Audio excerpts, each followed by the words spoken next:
If you checked out Shang-Chi's new trailer last night, you realized one of Marvel Studios' coolest villains has returned. At the very end of the trailer, we got our first look at the Abomination since 2008, 13 years ago. So, where's Blonsky been? Well, let's take a couple minutes to talk about the Abomination, where he's been, and what it means that he's being reintroduced into the MCU. But first, make sure you hit that like and subscribe button and ring the bell for all the updates. Also, the big giveaway. We got this PlayStation 5 to give away at 25,000 subscribers. All you have to do to get in on the giveaway is be a subscriber and leave some sort of comment. We've also got this Buy Me a Coffee link down below. It's a great way to support this channel with a tiny bit of pocket change, all while not creating any sort of reoccurring obligation for yourself. We really appreciate it.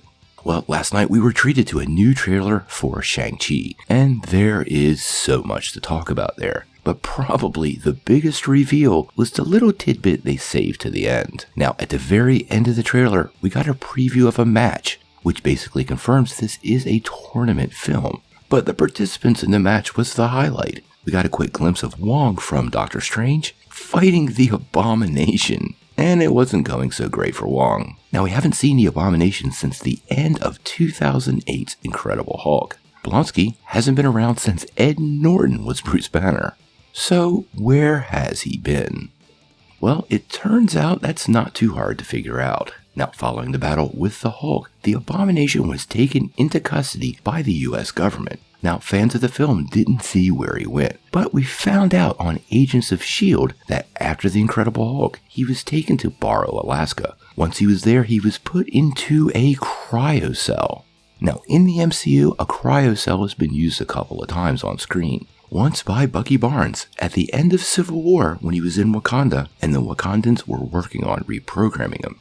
The second time we saw a cryocell was on Agents of S.H.I.E.L.D., and if you remember correctly, Crusher Creel was actually placed in one of them. This location up in Alaska is known in Marvel as the Vault, a superhero prison that holds more than the Abomination. And interestingly enough, it is managed by one Thunderbolt Ross. Apparently, this will not be the only place we will see the Abomination.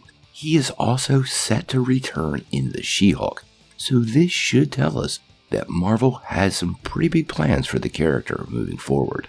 He is a classic Hulk villain, and personally, I think Marvel is going to bring him back and make him part of the Thunderbolts. If you remember correctly, S.H.I.E.L.D. originally wanted Blonsky as part of the Avengers. This was confirmed by Phil Coulson. But fortunately for them, that was squashed, and eventually Bruce Banner was brought in as the team's strong guy. Now, Emil Blonsky is a cool character, and I'm really excited to see him come back to the MCU. Where he goes after Shang-Chi and She-Hulk is unclear, but like we said, I suspect he's going to eventually appear in the Thunderbolts.